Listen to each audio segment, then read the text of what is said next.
नमस्कार बच्चों, स्वागत है आपका साइंसेज में, जहां साइंस रटाई नहीं जाती समझाई जाती है। और मैं हूं आपका अपना चंदन सर। बच्चों, आज टिश्यू चैप्टर में ऐसी टीम से मिलने वाले हैं जो पौधे के अंदर बिल्कुल सरकारी विभाग की तरह काम करती है। एक पानी पहुंचाएगा और दूसरा खाना। तो अगर पौधे के अंदर की ये पूरी व्यवस्था समझनी है तो वीडियो को अंत तक देखना।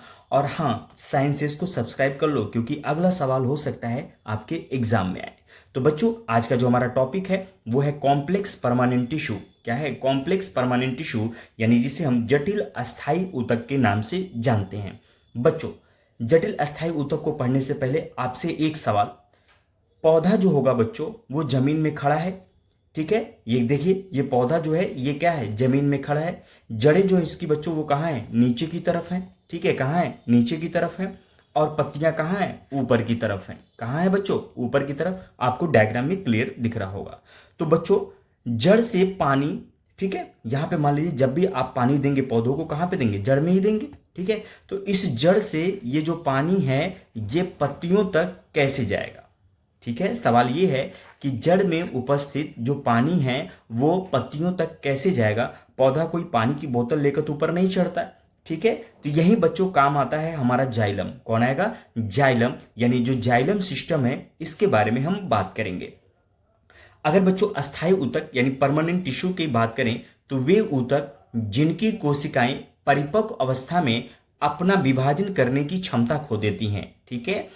अस्थायी ऊतक यानी परमानेंट टिश्यू वे ऊतक हैं जिनकी कोशिकाएं परिपक्व अवस्था में अपना विभाजन करने की क्षमता खो देती हैं, ठीक है बच्चों। वो जटिल अस्थायी ऊतक कहलाते हैं। अब आपको ये समझना है कि परिपक्व अवस्था क्या होती है, ठीक है। देखिए, जो सेल्स होते हैं बच्चों, ठीक है, ये मान लीजिए सेल्स है, ठीक है। तो इसकी एक प्रॉपर्टी होती है, ठीक है, कि ये आगे चल के क्या करेगा, अपनी सेल्स को ये डिवाइड करेगा, यानी अपनी संख्या को लगातार बढ़ाएगा, ठीक है। आगे ये भी सेल्स क्या होंगी, डिवाइड होंगी। ये वाली भी सेल्स क्या होंगी, डिवाइड होंगी। फिर ये आगे जाके ये सेल्स क्या होंगी, डिवाइड होंगी। और ये सेल्स ऐसे करके बच्चों क्या होती हैं, डिवाइड होती हैं, यानी विभाजित होती हैं। तो मान लीजिए जिस सेल में ये प्रॉपर्टी लॉस हो गई, यानी जिस सेल्स में डिवीजन की क्षमता क्या हो गई, खत्म हो गई, उनको हम अस्थायी ऊतक कह देते हैं। क्या कह देते हैं, अस्थायी ऊतक कह देते हैं। तो हम ऐसा मान लेते हैं कि जब इसमें, ठीक है, इसमें कौन सी अवस्था आ जाती है बच्चों, परिपक्व अवस्था आ जाती है। या आप ऐसे कह सकते हैं कि जब कोई कोशिका विभाजन करने की क्षमता खो देती है, जब कोई कोशिका विभाजन करने की क्षमता खो देती है तो वो मैच्योर फेज में जा चुकी होती है। तो बच्चों उन्हीं को हम क्या कह देते हैं, अस्थायी ऊतक या परमानेंट टिश्यू। अगर हम जटिल अस्थायी ऊतक की बात करें तो बच्चों जटिल अस्थायी ऊतक जो होते हैं वो पौधों में मुख्य रूप से दो प्रकार के होते हैं। पहला जो है वो है जाइलम, जबकि दूसरा क्या है, फ्लोएम।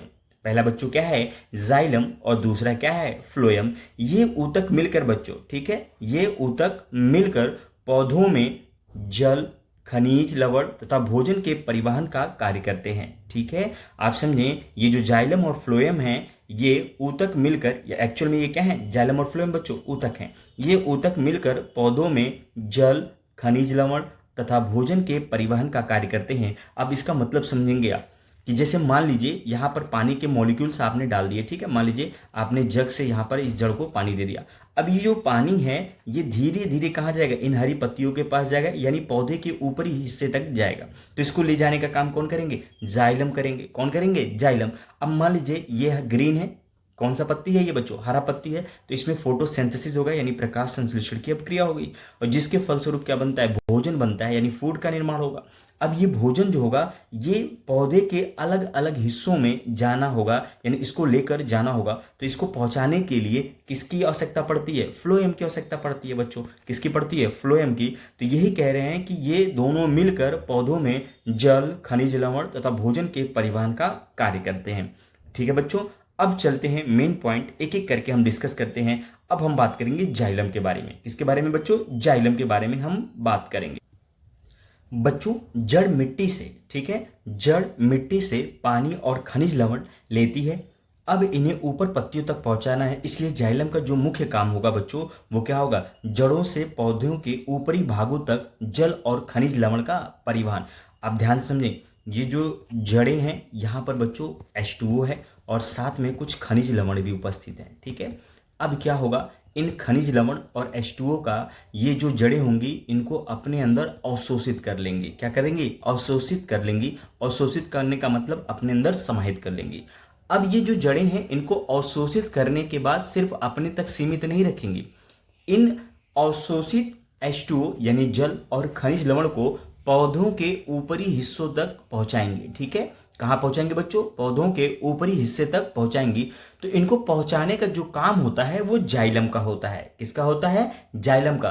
तो बताओ जाइलम किसकी डिलीवरी करता है बच्चों, भोजन या पानी? तो आपका आंसर होना चाहिए पानी। मैं आपसे प्रश्न पूछ रहा हूं कि बताइए जाइलम किसकी डिलीवरी करता है, यानी आप समझे बच्चों जाइलम का काम क्या है। तो जाइलम जो होता है वो भोजन या पानी की डिलीवरी करता है। तो आपका आंसर क्या होगा, कमेंट बॉक्स में बताइए, भोजन या पानी कौन होगा? मेरा तो ऑप्शन है बच्चों पानी। ठीक है, यानी जाइलम जो होगा वो जल का क्या करता है, परिवहन करता है। याद रखेंगे। देखिए अगर हम बात करें जाइलम की, तो यह ऊतक जड़ों से पत्तियों तक जल और खनिज लवणों के परिवहन का कार्य करता है। ठीक है, ये तो पॉइंट हमने समझ लिया। अब आगे समझे बच्चों, जाइलम जो होते हैं वो एक्चुअली में डेड सेल से बने होते हैं। किससे बने होते हैं, डेड यानी मृत कोशिकाओं से मिलकर बना होता है।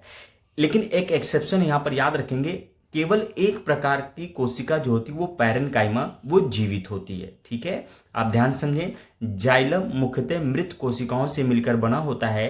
केवल एक प्रकार का इसमें अपवाद देखने को मिलता है, जो कि केवल एक प्रकार की कोशिका है जो कि क्या है, पैरेन्काइमा, ये लिविंग होती है यानी जीवित होती है।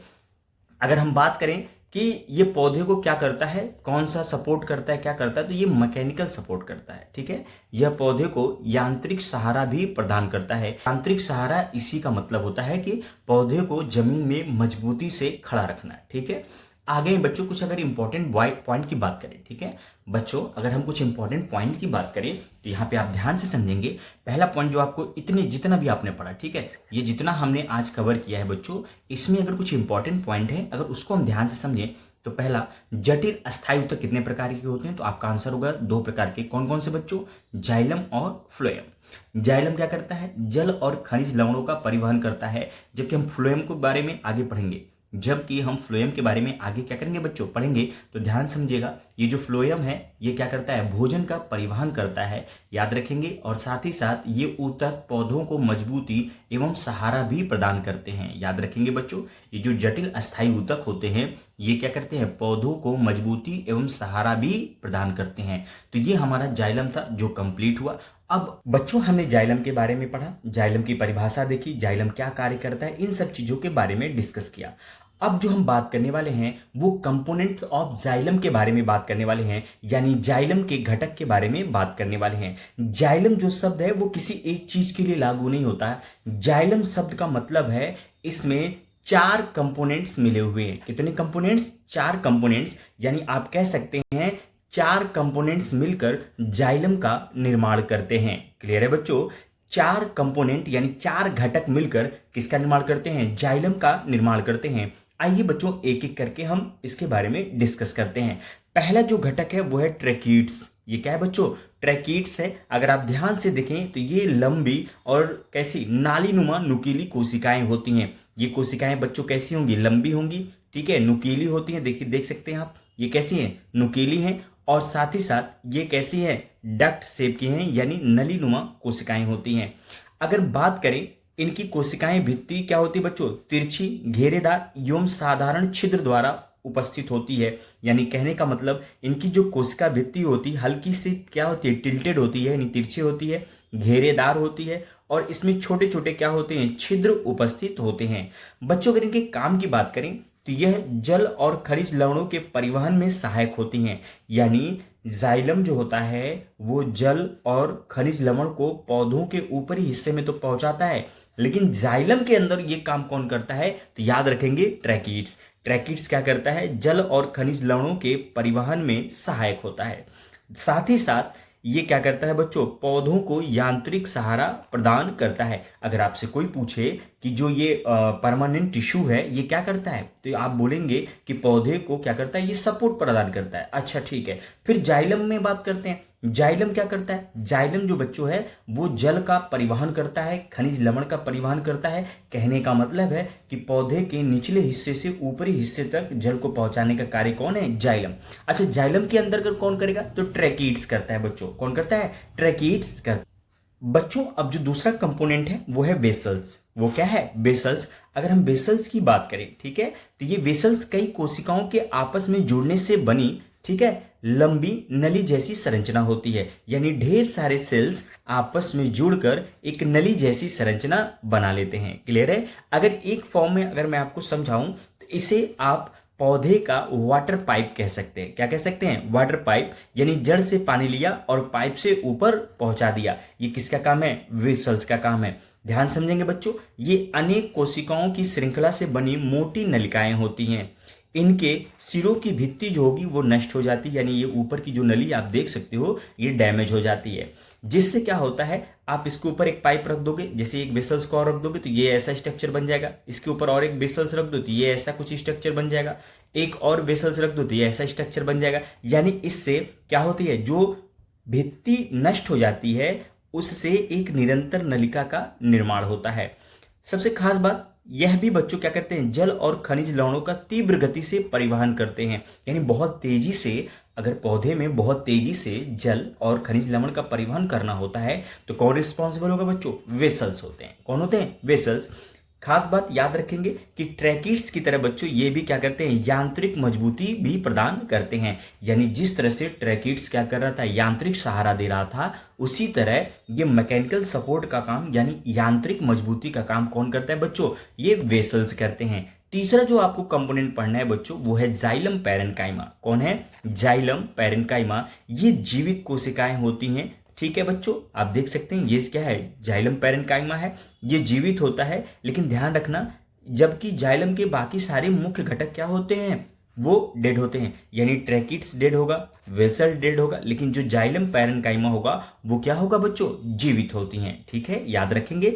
यहाँ पर ये पतली भित्ति होती है, यानी बहुत ही पतली भित्ति वाले स्ट्रक्चर होते हैं। इनका जो मेन काम है ये भोजन का भंडारण करते हैं, यानी फूड को बच्चों ये क्या करते हैं, स्टोर करते हैं। ये फूड को क्या करते हैं, स्टोर करते हैं। जबकि ट्रैकिड्स और वेसल्स क्या कर रहे थे, वो मैकेनिकल सपोर्ट कर रहे थे। जबकि जाइलम पैरेन्काइमा क्या करेगा बच्चों, भोजन का भंडारण करता है।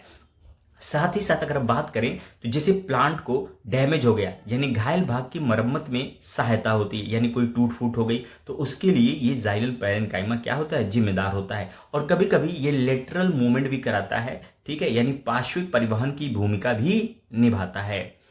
अगला जो पॉइंट आपको बच्चों पढ़ना है, ध्यान रखेंगे, यहां पर अगर हम बात करें तो ये चौथा जो पॉइंट है यानी जाइलम का जो चौथा कंपोनेंट है वो है जाइलम फाइबर है। वो क्या है, जाइलम फाइबर। अगर आप ध्यान से स्ट्रक्चर को देखें तो ये लंबी है, मोटी भित्ति वाली एवं नुकीली कोशिकाएं होती हैं। ये बच्चों लंबी हैं, बिल्कुल है, मोटी हैं, हाँ है, और ये नुकीली, देख सकते हैं आप, टिल्टेड है सिरे, यानी ये नुकीली कोशिकाओं वाले होते हैं। अगर इनके काम की बात करें तो जैसे जाइलम पैरेन्काइमा क्या कर रहा था, भोजन का स्टोर कर रहा था, यानी फूड का स्टोर कर रहा था, उस तरह इसमें कोई भी फंक्शन देखने को नहीं मिलता, बल्कि ये ट्रैकिड्स और वेसल्स की तरह यांत्रिक सहारा प्रदान करती हैं। क्लियर है? तो बच्चों हमने जाइलम के 4 कंपोनेंट को पढ़ा। पहला कंपोनेंट कौन है बच्चों, अगर आप ध्यान समझें तो ये चारों टीम की तरह काम करते हैं। पहला ट्रैकिड्स, दूसरा वेसल्स, तीसरा पैरेन्काइमा और चौथा फाइबर। ठीक है बच्चों, ये चारों दोस्तों की टीम है, आप मान सकते हैं। ये ट्रैकिड्स, वेसल्स, पैरेन्काइमा और फाइबर, ये चारों मिलकर किसका निर्माण करते हैं बच्चों, जाइलम का निर्माण करते हैं। क्लियर है? एक बार फिर से समझ ले आप। यहाँ पे मैं कह रहा हूँ ट्रैकिड्स, वेसल्स, ठीक है, जाइलम पैरेन्काइमा और फाइबर, ये चारों मिलकर किसका निर्माण करते हैं बच्चों, जाइलम का निर्माण करते हैं। यानी जाइलम किसी एक चीज का नाम नहीं है, बल्कि 4 कंपोनेंट का ग्रुप है। ये आपको अच्छे से ध्यान रखना है। तो यहाँ पर जाइलम तो आपने क्लियर कर लिया है। कुछ इंपॉर्टेंट पॉइंट अलग से इन्होंने दे रखा है तो उसको भी आप पढ़ सकते हैं। पहला है जल और खनिज लवणों का परिवहन कौन करता है, यानी जड़ से ऊपर की ओर, यानी पौधे के जड़ से ये पत्तियों की तरफ जल और खनिज को, लवण को लेके जाने का कार्य किसका है, जाइलम का है। साथ ही साथ ये पौधे को क्या करता है, यांत्रिक सहारा भी प्रदान करता है। और हमने पढ़ा था जाइलम जो होता है मुख्य रूप से 4 घटक से बना होता है, ट्रैकिड्स, वेसल्स, पैरेन्काइमा और फाइबर। ट्रैकिड्स, वेसल्स और फाइबर, ये तीनों प्लांट को सपोर्ट करते हैं, मैकेनिकल सपोर्ट करते हैं, जबकि पैरेनकाइमा का काम क्या है बच्चों, ये भोजन का भंडारण करता है और साथ ही साथ कभी कभी पार्श्विक परिवहन करता है, हमेशा नहीं, ये कभी कभी करता है, याद रखेंगे। यहाँ पे कुछ एग्जाम टिप भी दे रखा है, यानी एग्जाम के पॉइंट ऑफ व्यू से बात कर रहे हैं कि जाइलम जल और खनिज लवणों का परिवहन करता है और पौधों को मजबूती प्रदान करता है। इसमें 4 प्रकार की कोशिकाएं पाई जाती हैं, ट्रैकेट्स, विशल, पैरेनकाइमा और फाइबर।